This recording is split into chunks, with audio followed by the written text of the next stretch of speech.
আসসালামু আলাইকুম, আমন্ত্রণ বাংলা ভিশন সংবাদে। আপনাদের সাথে আছি আমি শফিক রায়হান। শুরুতেই বিআরবি কেবলস সংবাদ শিরোনাম।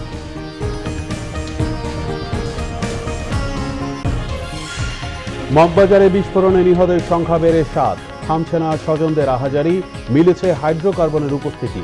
নাশকতা মনে করেন না আইজিপি। প্রশাসনে আমলাদের খবরদারি নিয়ে সমালোচনায় মুখর সংসদ।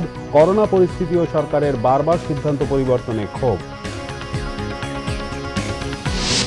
করোনায় সর্বোচ্চ মৃত্যুর পরের দিন সর্বোচ্চ শনাক্ত। গণপরিবহন না থাকায় রাজধানীতে জনভোগান্তি চরমে। 1 জুলাই থেকে মাঠে থাকছে সেনাবাহিনী। মানুষ বিএনপিকে বিশ্বাস করে না, ওবায়দুল কাদেরের মন্তব্য। ভোট ছাড়া নির্বাচন করতেই জাতীয় পরিচয়পত্রের দায়িত্ব স্বরাষ্ট্র মন্ত্রণালয়কে দেয়া হচ্ছে, বিএনপির অভিযোগ। দেখছিলেন বিআরবি কেবলস সংবাদ শিরোনাম, এবার বিস্তারিত। রাজধানীর মগবাজারে বিস্ফোরণে আরও একজন মারা গেছে। এ নিয়ে নিহতের সংখ্যা বেড়ে 7 জন হয়েছে। এদিকে বিস্ফোরণের ঘটনায় গঠিত হয়েছে আলাদা 3টি তদন্ত কমিটি। বিস্ফোরক অধিদপ্তর বলছে, ভবনের ভিতরে হাইড্রোকার্বন গ্যাসের উপস্থিতি রয়েছে। এ ঘটনাকে নাশকতা মনে করেন না আইজিপি ডক্টর বেনজির আহমেদ। এদিকে ওই এলাকায় বিদ্যুৎ সংযোগ পুনঃস্থাপনের কাজ চলছে। এরই মধ্যে অনেক বাড়িতে বিদ্যুৎ এসেছে। মগবাজার ওয়্যারলেস গেটের যে 3তলা ভবনটিতে বিস্ফোরণ হয়েছে, সেখানে এখন ছড়িয়ে ছিটিয়ে আছে ধ্বংসাবশেষ। মাত্র কয়েক সেকেন্ডের বিস্ফোরণ এতটাই প্রকট ছিল যে রাস্তায় থাকা কয়েকটি যানবাহন এবং রাস্তার বিপরীত পাশে থাকা 2টি ভবনের কাঁচ ও জানালা ভেঙে যায়। বিস্ফোরণে ভবনটির দেয়াল পিলার ভেঙে গেছে। যে কোনো সময় ভেঙে পড়তে পারে ভবনটি। অথচ ভবনটিতে বিস্ফোরণ হলেও আগুনের স্থায়িত্ব ছিল কয়েক সেকেন্ড। একদম গ্লাস ভেঙে চুরমার হয়ে গেছে একেবারে 4 তলার উপরেই। খোঁড়াখুড়ি কাজ শুরু করছে। কালকে বিকেলেও আপনার বিস্ফোরণ ঘটনার সামনের ওই জায়গায় খোঁড়াখুড়ি কাজ চলতেছিল। চমকে দেয়া এই ঘটনার কারণ অনুসন্ধানে সোমবার সকাল থেকে বিভিন্ন সংস্থা ব্যস্ত সময় পার করে। কেউ যন্ত্র দিয়ে পেয়েছে গ্যাসের উপস্থিতি, আর কেউ ভিন্ন কোনো উপাদান রয়েছে কিনা তার সন্ধান চালিয়েছে। তবে এখনই প্রকৃত তথ্য জানানো সম্ভব নয় বলে জানান কর্তা ব্যক্তিরা। হাইড্রোকার্বনের অস্তিত্ব পাওয়া গেলে এটাকে ন্যাচারাল গ্যাস হিসাবে এটাকে ধরে নিতে হবে।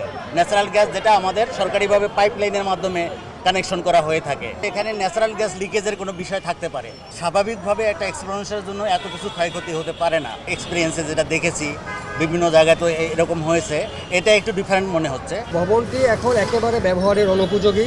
ভবনটা নাজুকের কারণে, বিস্ফোরণের কারণে এখন যে কোনো সময় কিন্তু ভেঙে যেতে পারে। ভবন মালিককে ডিসাইড করতে হবে যে তিনি এটা কি সম্পূর্ণভাবে ভেঙে ফেলবেন কিনা।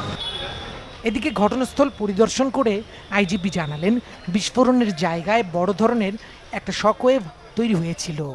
ধ্বংসযজ্ঞ হয়েছে একমুখী। নর্মালি যদি বিস্ফোরক হয় তাহলে এটা বহুমুখী, মানে যদি ওই ধরনের বিস্ফোরক হয় এটা অন্তত 3-4 দিকে যাবে। আমি মনে করি শঙ্কিত হওয়ার মানে ওই চিন্তা করে শঙ্কিত হওয়ার কোনো কারণ নেই। এমন বিস্ফোরণের ঘটনায় তদন্ত কমিটির রিপোর্ট আলোর মুখ দেখবে কিনা তা নিয়েও রয়েছে অনেকের সন্দেহ। দীপন দেওয়ান, বাংলা ভিশন, ঢাকা। মগবাজার বিস্ফোরণে নিহত ও আহতদের স্বজনরা দিনভর আহাজারি করেছেন শেখ হাসিনা বার্ন ইনস্টিটিউটের সামনে। কেউ কেউ পরিবারের একমাত্র উপার্জনক্ষমকে হারিয়ে সাহায্যের আবেদন করেছেন সরকারের কাছে। কুমিল্লার আবুল কাশেম ভাগ্য ফেরাতে এসেছিলেন স্বপ্নের নগরী ঢাকায়। পেশায় ছিলেন বাস চালক। আগে ভাড়া বাস চালালেও সম্প্রতি এনজিও থেকে ঋণ নিয়ে কিনেছিলেন একটি বাস। চালাতেন রাজধানীর রামপুরা পল্টন রুটে। প্রতিদিনের মতো রবিবারও বাস চালিয়ে যাওয়ার সময় মগবাজার বিস্ফোরণে নিহত হন তিনি। বাবাকে হারিয়ে পৃথিবীর সবই যেন হারিয়ে ফেলেছে ছোট্ট মেয়ে মিম। স্বামী সুখের পাশাপাশি ব্যাংক ঋণের চিন্তায় দেশেহারা নিহত আবুল কাশেমের স্ত্রী সোহাগী বেগম। আমার পেশা হলো গাড়ি চালানো, আর আমি কি করে খাবো? তো গাড়ির ব্যবসা পরের গাড়ি চালাইতে, নিজের গাড়ি চালাইলে উন্নতি হবো। সে উন্নতি করতে যাই আজকে সবই হারাই ফেলাইছি। 12 লাখ টাকা উঠেছিলাম, আছে মানে এখনো 7-8 লাখ টাকা রয়েছে কিস্তি। আর্ধেক টানা আছে, আর্ধেক রয়েছে। লকডাউনে পিছিয়ে পড়ে গেছি। সরকার আছে, মাননীয় মন্ত্রীরা আছে, প্রধানমন্ত্রী আছে, এরা যদি দয়া করে, দয়া করে দেয়। আমার আব্বু শেষ দিন যেদিন গাড়িতে যাইতেছিল ওই দিন বলে গেছে যে তোমার জন্য সাবধানে থেকো, তোমার জন্য মজার মনে, এটা আদর বলে আদর করে চলে গেছে। স্বজনরাও অপেক্ষায় প্রিয়জনের লাশ নিতে।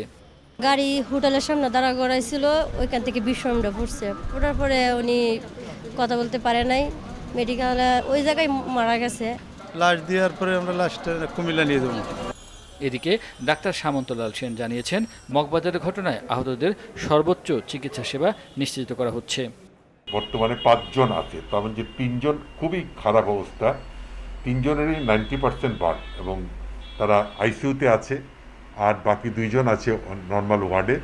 আর বাকি যারা রুগী ছিল তাদের ম্যাক্সিমামই কারো হেড ইঞ্জুরি, কারো পা ভেঙে গেছে, কারো কাটা, আমরা এগুলো দেখে রেফার করে দেওয়া হয়েছে ঢাকা মেডিকেল কলেজে। এরকম ঘটনায় আর কাউকে যেন প্রিয়জন হারাতে না হয়, এমনটাই চাওয়া স্বজনদের। ইমরুল কায়েস, বাংলা ভিশন, ঢাকা। সংসদে বাজেট আলোচনায় আমলাতন্ত্রের খবরদারি নিয়ে ক্ষোভ প্রকাশ করেছেন সরকারি ও বিরোধী দলীয় সদস্যরা। প্রশাসনের জনপ্রতিনিধিদের অবস্থান নিয়েও নিজেদের হতাশার কথা তুলে ধরেন তারা। করোনা নিয়ন্ত্রণে সরকারের পদক্ষেপ ও মগবাজারের বিস্ফোরণ নিয়েও কথা বলেন সংসদ সদস্যরা। সোমবার সংসদে 9 কার্যদিবসের পর আবারও শুরু হয় বাজেট অধিবেশন। স্পিকার শিরিন শারমিন চৌধুরীর সভাপতিত্বে সরকার ও বিরোধী দলীয় সংসদ সদস্যরা আলোচনায় অংশ নেন। মাঠ প্রশাসনে আমলাতন্ত্রের ভূমিকা নিয়ে প্রশ্ন তোলেন সরকার দলীয় সংসদ সদস্য তোফায়েল আহমেদ। ফেরাউনের সময় আপনার কি বলে আমলা ছিল, আমরা যেসব কথাবার্তা বলি এটা কিন্তু মানুষ পছন্দ করে না, এটি হলো আমার মেইন কথা। সুতরাং আজকে এমপিদের according to ordinary presidents the MPs are above the secretaries, but where they are now, এই জিনিসটা কিন্তু আমাদের খেয়াল করতে হবে। মাননীয় স্পিকার, যারা নির্বাচিত প্রতিনিধি তাদের জন্য নির্ধারিত স্থান যে আছে সেইখানে তাদের থাকা উচিত। কারণ আমাদের জেলায় একজন সচিব যাবেন, এটা গ্রহণযোগ্য, আমরা তাকে বরণ করে নেব, ঠিক আছে। যারা যায় না একদিনের জন্য, তারা দায়িত্বপ্রাপ্ত, আর আমাদের মতো লোক তারা যাবে, ফোন করবে, তারপর ইত্যাদি। আমি এইগুলো বললাম না। একই সুরে কথা বলেন বিরোধী দলীয় জাতীয় পার্টির আরেক সদস্য কাজী ফিরোজ রশিদ। রাজনীতির নামে এখন পালাগারের অনুষ্ঠান হয়। সন্ধ্যার সময় মাননীয় ওবায়দুল কাদের সাহেব এক পালা গান, বিএনপি ওই টুগে, একটু পরে এবার টেলিভিশনে আরেক পালা ফখরুল ইসলাম আলমগীর সাহেব আরেক পালা গায়। আমরা রাজনীতিবিদরা ঘরে বসে টেলিভিশনে পালা গানের রাজনীতি দেখি। প্রত্যেকটা জেলার দায়িত্ব দেওয়া হয়েছে সচিবদের। মাননীয় প্রধানমন্ত্রী ডিসিদের সাথে কথা বলে, আর এমপি সাহেবরা পাশাপাশি বসে থাকেন দূরে, তারা বলতে ডিসি সাহেব আমি একটু কথা বলবো প্রধানমন্ত্রীর সাথে। এই হচ্ছে রাজনীতিবিদদের অবস্থা। মাননীয় প্রধানমন্ত্রী ডিসিদের সাথে যখন কথা বলে তখন এমপিদের কোনো দাম থাকে না। মাননীয় স্পিকার, সরকারের ভেতরে আমি অস্থিরতা লক্ষ্য করছি। গত কয়েকদিনে লকডাউন শাটডাউন নিয়ে প্রজ্ঞাপন জারি, ঘন ঘন সংশোধন, কয়েক ঘন্টার মধ্যে অদল বদল করা, এসব বক্তব্য বিবৃতির মধ্য দিয়ে অস্থিরতাই প্রকাশ পাচ্ছে। এছাড়া মগবাজারের বিস্ফোরণ প্রসঙ্গে দেশব্যাপী অনিরাপদ গ্যাস সংযোগ ও সিলিন্ডারে মজুদ গ্যাস নিয়ে উদ্বেগ প্রকাশ করেন বিএনপি ও জাতীয় পার্টির সংসদ সদস্যরা। সংসদের এই অধিবেশনেই বাজেট আলোচনা শেষে 2021-22 অর্থবছরের বাজেট পাশ হবে। রুকুনুজ্জামান, বাংলা ভিশন, ঢাকা। উপস্থাপন দেশে করোনায় একদিনে রেকর্ড মৃত্যুর পরের দিনই সর্বোচ্চ শনাক্ত হয়েছে সোমবার। 8,364 জন শনাক্তের পাশাপাশি একদিনে মারা গেছে 104 জন। গত এক সপ্তাহে করোনা সংক্রমণ ও মৃত্যু বেড়ে যাওয়ায় স্বাস্থ্য অধিদপ্তর উদ্বিগ্ন। মহামারী করোনা সংক্রমণ দিন দিন ভয়াবহ রূপ নিচ্ছে। সীমান্ত জেলাগুলো সহ সারা দেশে ভারতীয় ডেল্টা ভ্যারিয়েন্ট ছড়িয়ে পড়ায় আক্রান্ত আগের সব রেকর্ড অতিক্রম করছে। গত 21 জুন থেকে 27 জুন পর্যন্ত দেশে করোনায় মৃত্যু ও সংক্রমণ বেড়েছে বলে জানিয়েছে স্বাস্থ্য অধিদপ্তর।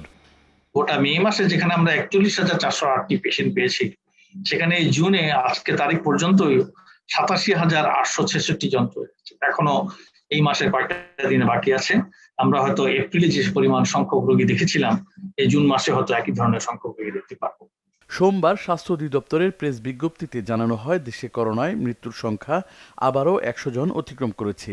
এ নিয়ে দেশে এ পর্যন্ত করোনায় মৃত্যু হয়েছে ১৪,২৭৬ জনের। করোনা শনাক্ত হয়েছে ৮,৩৬৪ জন, যা একদিনে সর্বোচ্চ। সর্বশেষ হিসাবে মৃত্যুর হার ১.৫৯, শনাক্তের হার ২৩.৮৬। এই ভয়াবহ পরিস্থিতি মোকাবেলায় সরকারের পদক্ষেপ যথেষ্ট নয় বলে মনে করছেন স্বাস্থ্য বিশেষজ্ঞরা। শাটডাউন বাস্তবায়নে জনগণকে সম্পৃক্ত করার পরামর্শ দিয়েছেন তারা। সরকারের উচিত হবে জনগণকে সম্পৃক্ত করে তাদের দায়িত্বটা কি, রেসপন্সিবিলিটিটা কি, রোলটা কি, এইটা জনগণকে বলে দেয়া যে আমরা সর্বাত্মক একটা লকডাউনে যাচ্ছি, সুতরাং আপনাদের জনগণের সহযোগিতা চাই এবং আপনাদেরকে এই সহযোগিতাগুলি সরকারকে করতে হবে। টিকা না নেওয়া পর্যন্ত স্বাস্থ্যবিধি মেনে চলার বিকল্প নেই বলেও মনে করছেন স্বাস্থ্য বিশেষজ্ঞরা। সৈকত সাদিক, বাংলা ভিশন, ঢাকা। লকডাউনের প্রথম দিন রাজধানীতে বন্ধ রয়েছে গণপরিবহন, তবে গন্তব্যে পৌঁছাতে ব্যক্তিগত গাড়ি, মোটরসাইকেল আর রিক্সা, ভ্যানের পাশাপাশি পায়ে হাঁটতেই বাধ্য হয়েছেন বেশিরভাগ মানুষ। করোনার ভয়াবহতা ঠেকাতে 3 দিনের লকডাউনের প্রথম দিন রাজধানীর সড়কগুলো বেশ ফাঁকা, গণপরিবহনের দেখা নেই বললেই চলে। পরিবহন সংকটের কারণে সিএনজি বা প্রাইভেট গাড়ির চেয়ে রিক্সা, ভ্যানের দাপট ছিল খুব বেশি। হাঁটতে একটু কষ্ট লাগে, কি করবো, 20 টাকা দিয়ে উঠছি। মায়ের পড়া আছে, অনলাইনে পড়া গেছিলাম, আমার আব্বার অসুস্থ আছিল, গেছি পরে মানে লকডাউন করে গেছে গা। তারপরও কর্মস্থলমুখী মানুষের দুর্ভোগের শেষ নেই। অনেকেই দীর্ঘ পথ পাড়ি দিয়েছেন পায়ে হেঁটে। এখন কিভাবে যাবো সেটাই হচ্ছে সবচেয়ে বড় ম্যাটার। এই পর্যন্ত এক সপ্তাহ 3 বার আওয়া লাগবে, একবার আবার 2,000-2,500 টাকা মানে যাইতে আছে পয়সা। এমন পরিস্থিতিতে সীমাহীন দুর্ভোগ মাথায় নিয়ে নিরুপায় মানুষজনের আক্ষেপের শেষ নেই, চান স্থায়ী সমাধান। সরকারের উচিত ছিল একটা পরিকল্পিতভাবে এগুলো কাজ করা। হঠাৎ করে লকডাউন দেয়, আবার বলে যে অমুক তারিখ থেকে অমুক তারিখ থেকে লকডাউন, আবার দেয় না। লকডাউন যদি দেয় সম্পূর্ণভাবে রোড ঘাট যা আছে সব বন্ধ করে দেখ, আর নাহলে অফিসও খোলা রাখবে, আবার লকডাউন দিব, এতে মানুষের ভোগান্তি বাড়ে। কর্মহীন হয়ে অনেকেই ঝুঁকি নিয়েই ফিরে যাচ্ছেন গ্রামের বাড়ি। দিনের মজুরে কাজ করে 80 টাকা রোজে, কারণ কাজ নাই, বাসা থেকে কি করুন, বাসা ভাড়া খাওয়াটা খামু করতে, যার জন্য প্রস্তুতি নিয়েছি বাড়িতে গেলে তো একটা দিনকাল কেটে যাবে আর কি। ঢাকা থেকে কি করবো, ব্যবসা বাণিজ্য বন্ধ, দোকানপাট বন্ধ, এখানে তো থাকা সম্ভব না, যার জন্য দেশে চলে যাচ্ছে।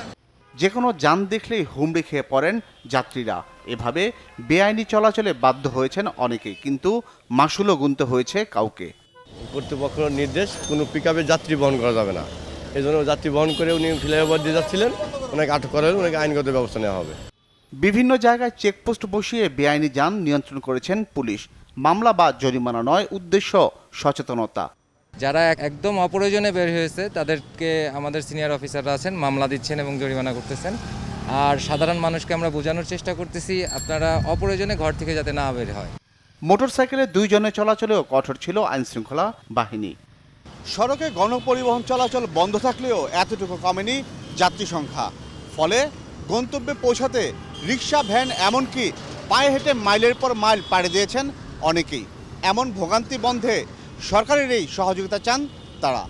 এদিকে মার্কেট এবং শপিং মলগুলো বন্ধ রাখা হয়েছে, তবে জরুরি প্রয়োজনে অফিস ও শিল্প প্রতিষ্ঠান খোলা রয়েছে।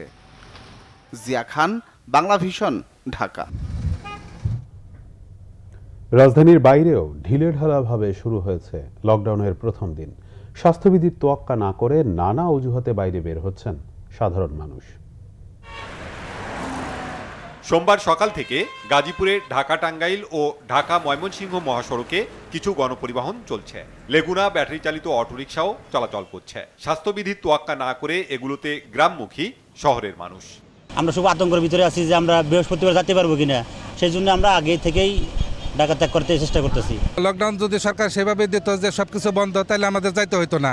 কিন্তু এখন মানে সবকিছু খোলা রেখে সরকার মানে লকডাউন দিচ্ছে যে আমাদের কর্মস্থলে যাইতে হয়। এই গাড়ি ঘোড়া নাই, এই রিক্সায় যাইতে হয়, রিক্সায় আমাদের ভাড়া হয়ে গেছে 1 গুণের জায়গায় 3 গুণ।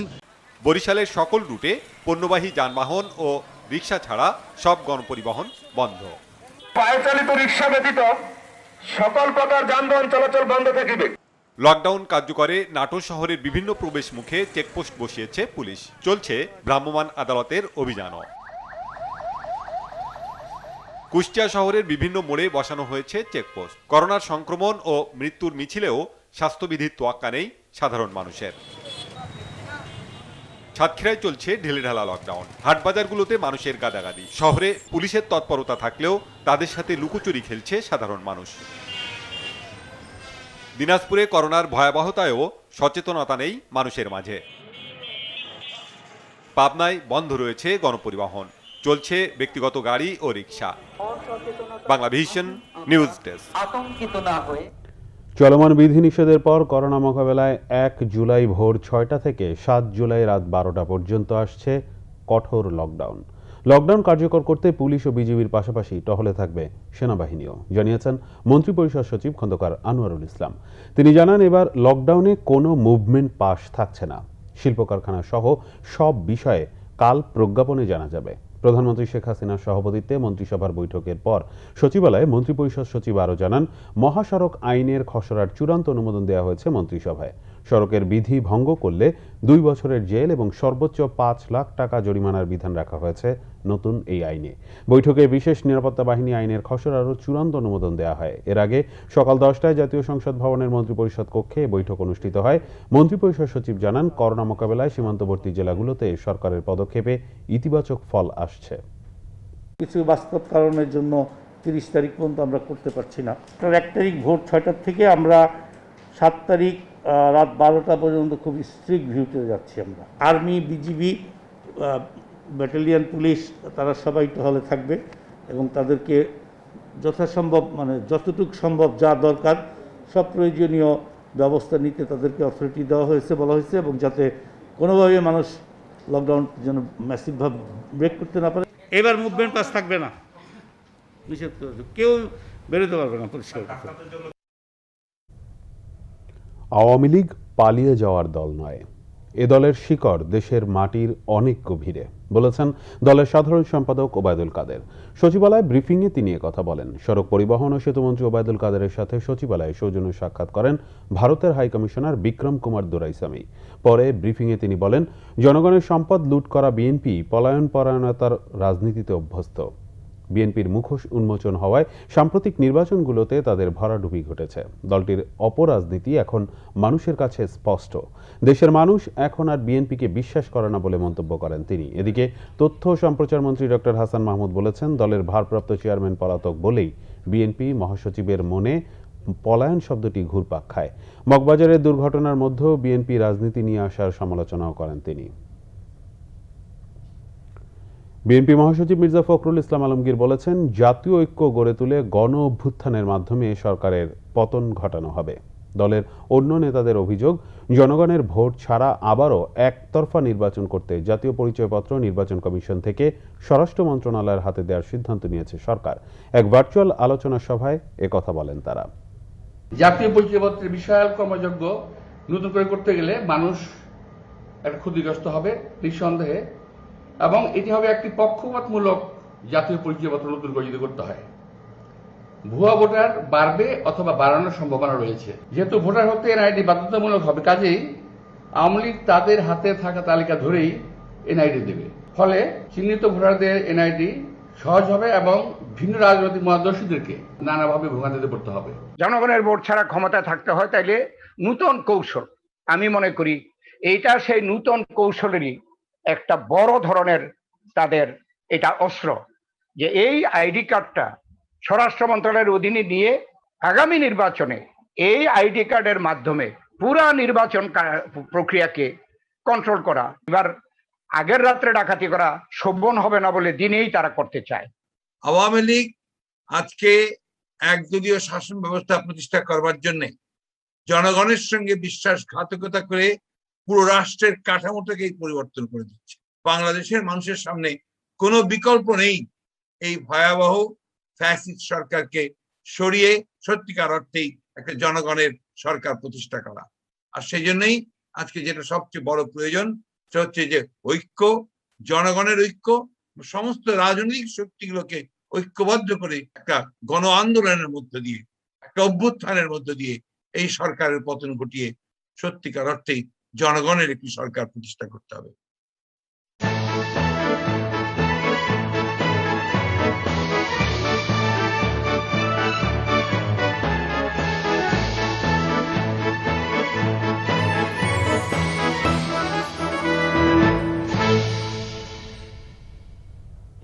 শতবর্ষী ঢাকা বিশ্ববিদ্যালয় জন্ম দিয়েছে নানা ইতিহাসের। ভাষা সংগ্রাম থেকে শুরু করে গণতান্ত্রিক আন্দোলন, প্রতিটি অর্জনেরই সাক্ষী এই বিদ্যাপীঠ। আর সেই প্রমাণ বহন করছে পুরো ক্যাম্পাসের নানা ভাস্কর্য ও স্থাপনা। জানা অজানা সেই ইতিহাসের কিছুটা তুলে ধরছেন মিরাজ হোসেন গাজী, ছবি তুলেছেন এম সেলিম। সেদিনও বৃষ্টি ছিল। এই ভাস্কর্যের মতোই হাতে হাত রেখে চলছিল প্রতিবাদী মিছিল। দিনটি 1992 সালের 13ই মার্চ। মুষলধারে সেই বৃষ্টির দিনে সন্ত্রাসীদের গুলিতে শহীদ হওয়া রাজুর স্মৃতি আজও বীর দর্পে দাঁড়িয়ে। ঢাকা বিশ্ববিদ্যালয় এলাকায় এই স্থাপনা দেখে ইতিহাসে ফিরে তাকাননি এমন মানুষ খুবই কম। কিন্তু অনেকেরই হয়তো অজানা এই শ্বেত পাথরের ভাস্কর্যের আড়ালে থাকা রক্তাক্ত কাহিনী। 92-এর সেই দিনটিতে সাহসী ছাত্র মঈন হোসেন রাজুর সাথেই ছিলেন বন্ধু আব্দুল্লাহ মাহমুদ খান। আমরা এদিক থেকে মিছিল করে আসছিলাম, আমি এই জায়গায়, রাজু এখানে আমার পাশে ঠিক এই জায়গায় এইভাবে হাত ধরা ছিলাম আমরা। রাজু চিৎকার করে বললো যে মাহমুদ ওরা মিছিলের উপর গুলি করছে। হঠাৎ খেয়াল করলাম যে রাজু আমাকে নিচে টানতেছে। বেসিক্যালি ওই গুলিটাই রাজুর লাগছে। ডাক্তার ডিক্লেয়ার করলো যে রাজু আর নাই। ঢাকা বিশ্ববিদ্যালয়ের কলাভবনের সামনে মুক্তিযুদ্ধের স্মৃতি বিজড়িত অপরাজেয় বাংলা। শিক্ষার্থীদের কাছে পাথরের মতো কঠিন সংগ্রামের অনুপ্রেরণার ছায়াতল এই ভাস্কর্য। মুক্তিযুদ্ধে ভিন্ন পেশার মানুষের অংশগ্রহণ তুলে ধরা হয়েছে শ্বেত পাথরে। পাশেই উপাচার্যের বাসভবনের সামনে স্মৃতি চিরন্তন। মুক্তিযুদ্ধে ঢাকা বিশ্ববিদ্যালয়ের শিক্ষক, শিক্ষার্থী, কর্মকর্তা, কর্মচারী ও অন্য শহীদদের স্মরণে এই নাম ফলক, যা এই শিক্ষা প্রতিষ্ঠানে গৌরবগাথা ইতিহাসের অংশ। বিশ্ববিদ্যালয়ের জগন্নাথ হল ও বুয়েটের মাঝখানে সড়ক দ্বীপে মাথা উঁচু করে আছে বাংলার ইতিহাসের ধারক স্বাধীনতা সংগ্রাম ভাস্কর্য। ভাষা আন্দোলন থেকে শুরু করে মুক্তিযুদ্ধ, বঙ্গবন্ধু সহ ইতিহাস সৃষ্টিকারী শতাধিক বিশিষ্টজনকে তুলে ধরেছেন ভাস্কর শামীম শিকদার। মধুর ক্যান্টিনের চা। বিশ্ববিদ্যালয়ের নবীন ও সাবেক শিক্ষার্থীদের কাছে শত স্মৃতির কেন্দ্র এই রেস্তোরাঁ। ছাত্র রাজনীতির আতুরঘরও বলা হয় মধুর ক্যান্টিনকে। শত বছরের এই বিদ্যাপীঠের চেয়েও বেশি বয়সের স্থাপনা এখনকার মধুর ক্যান্টিন। জনশ্রুতি আছে ঢাকার নবাবদের জলসাঘর উত্তরাধিকার সূত্রে খাবার হোটেল ব্যবসায়ী হিসেবে পান মধুসূদন দে। ৭১-এর কালরাত্রিতে অনেকের সাথে ছেলে, পুত্রবধূ সহ সস্ত্রীক শহীদ হন সবার প্রিয় মধুদা। আজও বাবার স্মৃতি এই রেস্তোরাঁ জিয়ে রেখেছেন অরুণ কুমার দে। হচ্ছে আমার বাবা, আপনাদের প্রিয় মধুদা, শহীদ মধুসূদন দে। আমি তখন সামনেই ছিলাম, আমার সামনেই হত্যাকাণ্ড ঘটে। আমার বাবার যে নীতি এবং সেই নীতি ধারণ করে আমি মধুর ক্যান্টিন পরিচালিত করছি। আগামী প্রজন্মের কাছে মধুর ক্যান্টিন এবং মধুর ক্যান্টিনের যে ইতিহাস ঐতিহ্য সেটাকে ধারণ করতে হবে। ভাষার জন্যে প্রাণ দেয়া একমাত্র জাতি বাঙালি। আর এই অর্জনে সংগ্রামী শহীদদের স্মরণে ঢাকা মেডিকেলের পাশেই কেন্দ্রীয় শহীদ মিনার। ইতিহাসের সাক্ষী এই মিনার বাঙালির প্রজন্ম থেকে প্রজন্মের সংগ্রামী চেতনার উৎস। স্থাপত্য শিল্পের অনন্য নিদর্শন কার্জন হল। ভাষা সংগ্রাম ও দেশ গঠনের অন্যতম সাক্ষী এই ভবন। 1948-এর 24 মার্চ এই ভবনে বিশেষ সমাবর্তনে গভর্নর কায়েদে আজম জিন্নাহ পাকিস্তানের একমাত্র রাষ্ট্রভাষা উর্দু করার ঘোষণা দিলে এই কার্জন হলে প্রথম আনুষ্ঠানিক প্রতিবাদ জানান শিক্ষার্থীরা। কার্জন হল এমন গৌরবোজ্জ্বল নানা ইতিহাসের সাথে স্থাপত্যেও ঐতিহ্যের ধারক। প্রতিষ্ঠা লগ্নে ঢাকা বিশ্ববিদ্যালয় এলাকার আয়তন ছিল 650 একরের মতো। 100 বছরে এসে সেই জায়গা কমতে কমতে এখন দাঁড়িয়েছে মাত্র 256 একরে। তাতে কি হয়েছে? জায়গা কমলেও এই বিশ্ববিদ্যালয়ের ঐতিহাসিক গুরুত্ব বেড়েছে বছরকে বছর। আর তা শুধু এই কার্জন হল থেকে শুরু করে রাজু ভাস্কর্যের মধ্যেই সীমাবদ্ধ নয়। ঢাকা বিশ্ববিদ্যালয়ের প্রতিটি অলিতে গলিতে গাছপালায় মিশে আছে জানা অজানা কত না ইতিহাস। মিরাজ হোসেন গাজী, বাংলা ভিশন, কার্জন হল, ঢাকা। দেশের জনসংখ্যা ও গড় আয়ু বেড়েছে, এ তথ্য জানিয়েছে বাংলাদেশ পরিসংখ্যান ব্যুরো। আগারগাঁওয়ে আয়োজিত অনুষ্ঠানে জানানো হয় বাংলাদেশের মোট জনসংখ্যা 16,91,01,000। এর আগে 2020 সালে দেশের মোট জনসংখ্যা ছিল 16,82,02,000। জনসংখ্যা বৃদ্ধির হার 1.30, গড় আয়ু বেড়ে দাঁড়িয়েছে 72.8 বছর, যা আগে ছিল 72.6। নারীদের প্রত্যাশিত গড় আয়ু 74.5 ও পুরুষের গড় আয়ু 71.2 বছর। রিপোর্টে আরও বলা হয়, মোট প্রজনন হার 2.04, প্রতি হাজারে মাতৃমৃত্যুর হার 1.63%। দেশের 15 বছর ও ততূর্ধ্ব জনসংখ্যার ইন্টারনেট ব্যবহারকারীর হার 43.5%। পরিকল্পনা মন্ত্রী এম এ মান্নান বলেন, সার্বিক উন্নতির ফলেই গড় আয়ু বেড়েছে। শাটডাউনের খবরে টাকা তুলতে সোমবার ভিড় ছিল রাজধানীর ব্যাংক পাড়ায়। গ্রাহকরা বলছেন, অনিশ্চিত লকডাউনে জরুরি প্রয়োজনেই তারা বাড়তি টাকা তুলছেন। গ্রাহক সেবায় প্রয়োজনে লকডাউনকালে কার্যক্রম চালিয়ে যাওয়ার প্রস্তুতি আছে বলে জানান ব্যাংক কর্মকর্তারা। দুপুর 1টায় রাজধানীর মতিঝিল ব্যাংকপাড়ায় একটি বেসরকারি ব্যাংকের সামনের ফুটপাতের চিত্র এটি। রোদ উপেক্ষা করেও লম্বা লাইনে দাঁড়িয়ে থাকতে দেখা যায় অনেককে। বৃহস্পতিবার সারা দেশে শাটডাউনের খবরে চিন্তিত তারা। অনিশ্চিত শাটডাউনের খবরে নিশ্চিত জীবনের প্রয়োজনে অনেকেই এসেছেন টাকা তুলতে। এই লকডাউন তো আসলে কতদিন থাকে না থাকে এই ব্যাপারে তো আসলে সিদ্ধান্ত ভালোভাবে আসে নাই। দেখা গেছে এরপর আরও বাড়তেও পারে, এই জন্য কিছু টাকা ক্যাশ ঘরে রাখতে হয়, কারণ বিপদ আপদ থাকে। আর চারিদিকে অসুস্থ, যদি আমার একজন অসুস্থ হয়ে যায় সেক্ষেত্রে তো টাকার দরকার। কি সিদ্ধান্ত হয় গভর্নমেন্টের, এটা তো আর আমরা বলতে পারবো না এখনই, সেজন্য একটা প্রিপারেশন। এটা জুন মাস, আমাদের বিভিন্ন লেনদেন আছে, পার্টিদের বিভিন্ন পেমেন্ট আছে, লেবার পেমেন্ট আছে। সেই সমস্ত কারণে আমাদের এখন কষ্ট হলেও লকডাউনের মধ্যে আমাদেরকে এই লাইনে দাঁড়িয়ে আমাদেরকে মানুষের পেমেন্ট এবং আমাদের কাজগুলো সম্পন্ন করতে হচ্ছে। তবে এদিন টাকা তুলতে এসে অনেকেই পড়েছেন বিপাকে। দীর্ঘ লাইন আর ব্যাংকের অব্যবস্থাপনায় দুর্ভোগ পোহাতে হয় তাদের। এইটার সমস্যা, আমি তো এখানে দাঁড়াইছি মনে করেন 12-12টায় ঢুকছি এই ব্যাংকে, 15-12 ঢুকে এখন পর্যন্ত পেমেন্ট নিতে পারিনি। 1.5 ঘন্টা দাঁড়ানোর পরেও আমাদের সামনে আমরা টোটাল মানুষ 8-10 জন মানুষ, 10 জন মানুষকে 6 জন মানুষকে দিছে, আর 4 জন মানুষ আমরা রিকোয়েস্ট করছি তাকে, কিন্তু তারা চেক টাকা দিচ্ছে না, পেমেন্ট দিচ্ছে না। তো আমাদের 6টা চেক নেন 1.5 ঘন্টা ধরে যাবত। তো সামাজিক ডিস্টেন্সিং আছে নাই, তারপর আমরা টাকা দিচ্ছি, ওনারা বলতেছে আপনি একটু বসেন, ওনারা টাকা ওনারা চলে গেল সিটের থেকে। তো টাকা কি ব্যাংকে আমরা টাকা রাখি কি আমরা দায়বদ্ধ হয়ে গেছি ওনাদের কাছে? ব্যাংক কর্মকর্তারা বলছেন, গ্রাহকদের অতিরিক্ত চাপের কারণেই সার্ভার কিছুটা ডাউন। শাটডাউনে ব্যাংক খোলা রাখতে প্রস্তুত বলেও জানান তারা। নেট স্লো, দ্বিতীয় হচ্ছে যে আপনাকে চাপ, লকডাউনের কারণে ভীষণ চাপ, হ্যাঁ, এই জন্যই মানে জিনিসটা দেরি হচ্ছে আর কি। যদি সময় একটু বেশিও লাগে ব্যাংকিং আরাম, তারপর প্রত্যেককে সার্ভিস দিব, আমরা ওইভাবেই প্রস্তুত আছি।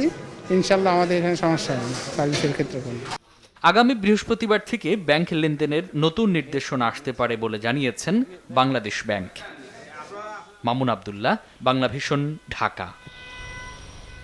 গ্রাম আদালতের আদলে অর্থনৈতিকভাবে পিছিয়ে থাকা মানুষের জন্য নগর স্থানীয় আদালত আইন হতে পারে বলে মনে করেন স্থানীয় সরকার মন্ত্রী তাজুল ইসলাম। তবে এতে সুশাসন কতটুকু নিশ্চিত হবে সেটা বড় বিষয়।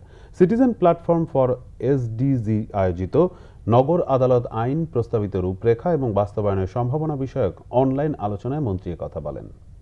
শহরেও আপনার আর্থিকভাবে অনেক সক্ষম ব্যক্তির অভাব আছে, কিছু মানুষ আছে যাদের আর্থিকভাবে সংগতি নেই।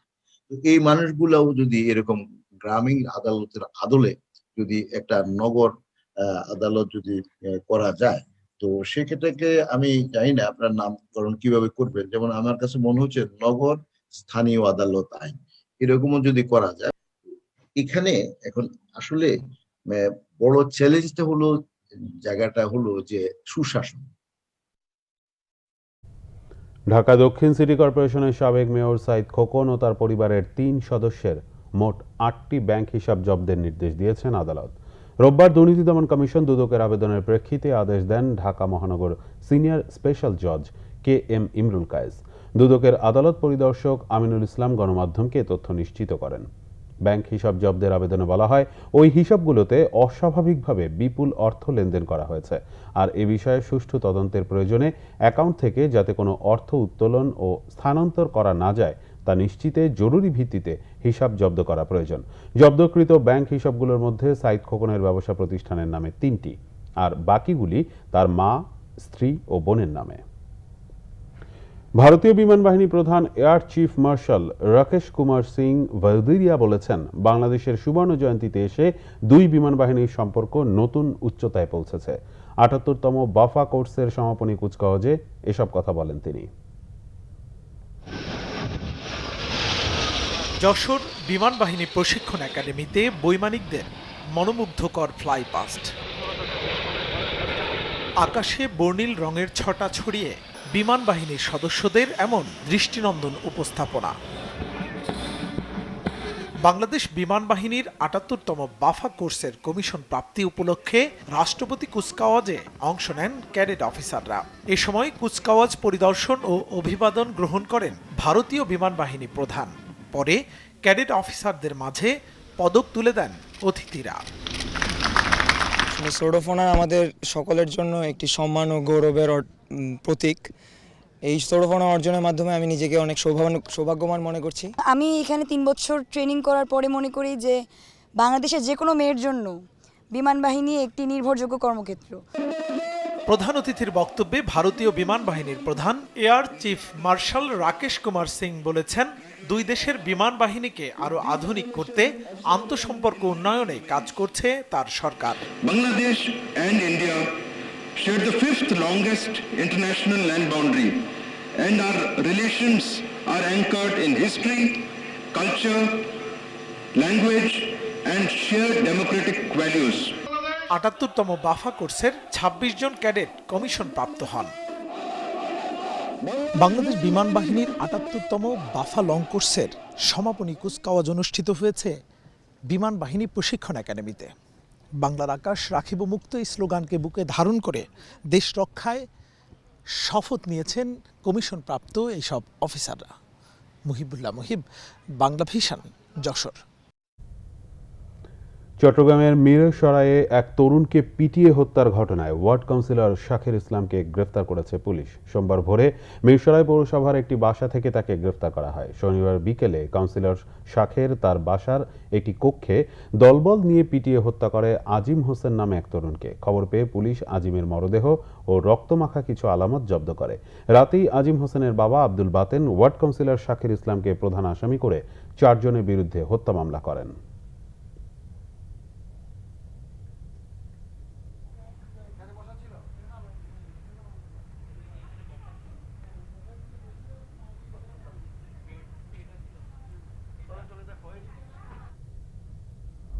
পটুয়াখালীর বাউফলে সালিশ বৈঠকে কিশোরী কন্যাকে বিয়ে, প্রেমিককে মারধর ও তালাকের ঘটনায় ইউনিয়ন চেয়ারম্যান সহ 7 জনের বিরুদ্ধে মামলা হয়েছে। প্রেমের সম্পর্কের ঘটনার সালিশ বৈঠকে কিশোরীকে জোর করে বিয়ে করা, পরবর্তীতে তালাক এবং প্রেমিক রমজানকে মারধরের ঘটনায় অভিযুক্ত কনকদিয়া ইউপি চেয়ারম্যান শাহিন হাওলাদার সহ 7 জনের নামে মামলাটি হয়। পটুয়াখালী সিনিয়র জুডিশিয়াল ম্যাজিস্ট্রেট আদালতে রমজানের বড় ভাই হাফেজ আল ইমরান মামলাটি করেন। বিচারক আগামী 30 দিনের মধ্যে জেলা পিবিআই প্রধানকে তদন্ত করে প্রতিবেদন দাখিলের নির্দেশ দিয়েছেন। ব্রাইট বাংলাদেশ ফোরাম BBF এর উদ্যোগে এবং অ্যাকশন এইড এর সহযোগিতায় সোমবার চট্টগ্রামে প্রান্তিক মানুষের মাঝে খাদ্য ও স্বাস্থ্য সুরক্ষা সামগ্রী বিতরণ করা হয়েছে। মহানগরীর বাকলিয়া কল্পলস্থ BBF কার্যালয় প্রাঙ্গণে এসব সামগ্রী বিতরণ করা হয়। চলমান কোভিড পরিস্থিতি মোকাবেলায় চট্টগ্রাম সিটি কর্পোরেশনের 19 ও 35 নম্বর ওয়ার্ডের 150 পরিবারের মাঝে 1 মাসের সমপরিমাণ খাদ্য ও স্বাস্থ্য সুরক্ষা সামগ্রী প্রদান করা হয়েছে। অনুষ্ঠান যৌথভাবে উদ্বোধন করেন জেলা সমাজসেবা অধিদপ্তরের উপপরিচালক মোহাম্মদ শহীদুল ইসলাম, 19 নম্বর দক্ষিণ বাকলিয়া ওয়ার্ড কাউন্সিলর মোহাম্মদ নুরুল আলম মিয়া ও সংরক্ষিত ওয়ার্ড কাউন্সিলর শাহিন আক্তার রোজি। অনুষ্ঠানে সভাপতিত্ব করেন ব্রাইট বাংলাদেশ ফোরামের প্রধান নির্বাহী উৎপল বড়ুয়া। এবার একটি শোক সংবাদ। ঢাকা স্টক এক্সচেঞ্জ ডিএসির সাবেক চেয়ারম্যান হেমায়েতুদ্দিন আহমেদ ইন্তেকাল করেছেন। ইন্না লিল্লাহি ওয়া ইন্না ইলাইহি রাজিউন। রাজধানীর একটি বেসরকারি হাসপাতালে রোববার রাতে চিকিৎসাধীন অবস্থায় মারা যান এই বিশিষ্ট ব্যবসায়ী। করোনা আক্রান্ত হয়ে ইবনে সিনা হাসপাতালে চিকিৎসাধীন ছিলেন তিনি। সোমবার বাদ জোহর কুমিল্লার বুড়িচং থানার রাজাপুর গ্রামে জানাজা শেষে পারিবারিক কবরস্থানে তাকে দাফন করা হয়েছে। মরহুমের রুহের আত্মার মাগফিরাত কামনা করে দোয়া চেয়েছেন তার পরিবার।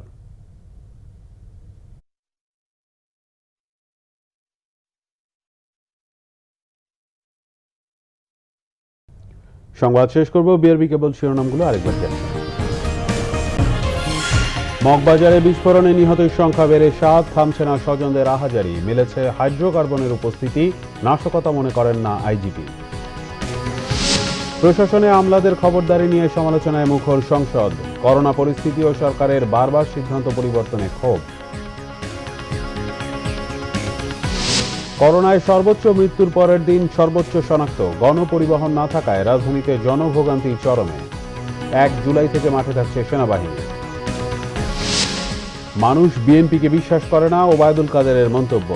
ভোট ছাড়া নির্বাচন করতেই জাতীয় পরিচয়পত্রের দায়িত্ব স্বরাষ্ট্র মন্ত্রণালয়কে দেওয়া হচ্ছে, বিএনপির অভিযোগ। এই ছিল এখনকার মতো। পরের সংবাদ রাত 1টায় দেখার আমন্ত্রণ রইল। এছাড়া বাংলা ভিশন সংবাদ ও সংবাদ সংশ্লিষ্ট অনুষ্ঠান দেখতে ভিজিট করুন www.bbnews24.com ও facebook.com/banglavisionnews এ সাবস্ক্রাইব করুন youtube.com/banglavisionnews। এতক্ষণ সাথে থাকায় ধন্যবাদ।